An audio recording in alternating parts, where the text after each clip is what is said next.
Hey, super fëmijë, është koha juaj. E jani të dëgjojmë së bashku një histori të re, që do t'ju çojë në një vend ku do të takoheni me miq të rinj dhe ku ndodhen shumë aventura.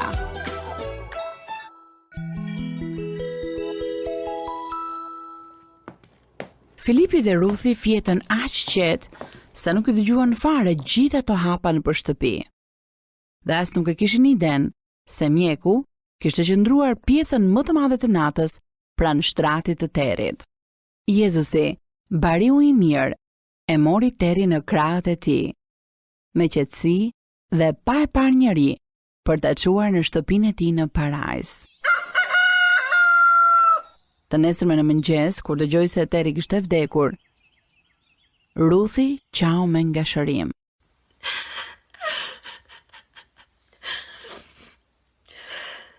Ajo dhe Filipi sapo kishin humbur shokun e tyre më të mirë.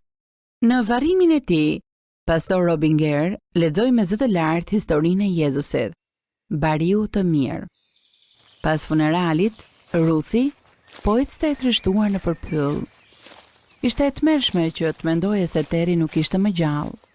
Ajo u ul në një pemë gështenje dhe qau me dënes.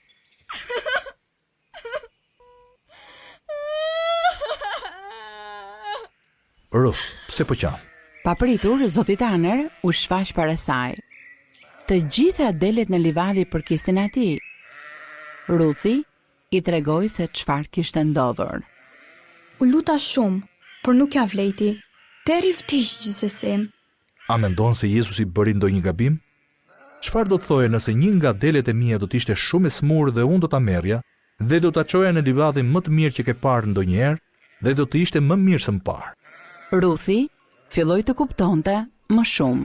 Jezusi e çoi Terin në një vend ku ai po ecën për mrekulli. Kjo është arsye pse nuk ke nevojë të jesh e trishtuar. Por ata e varrosën në tokë, si mund t'i taj me bariun e mirë? Zoti Tanner mori një gështenjë. Shikorut, lëvozhga me gjëmba e gështenjes nuk vlen asgjë, por jeta është brenda. Nga kjo mbin një pemë e re. Mund ta krahasosh trupin e Terit me lëvorën. Ai shtrihet në tokë dhe nuk ka më nevojë për të. Por shpirti I tij tani është me Jezusin. Atij ai ka një trup të ri pa dhimbje.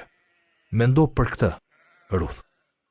Në shtëpi, Filipi vuri re se Ruthi nuk ishte më e trishtuar. Ruth, faleminderit që më tregove për bariun e mirë që të mund ta njoh atë.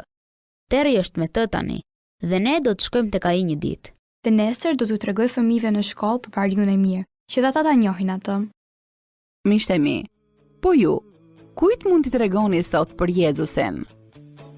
Super fëmijë, këtu përfunduan edhe minutat tona për sot.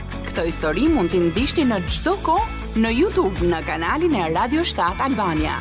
Nëse keni pyetje na shkruani në fëmijë@radiovis7.net. Nga Leda, miru dëgjofshim së shpejti.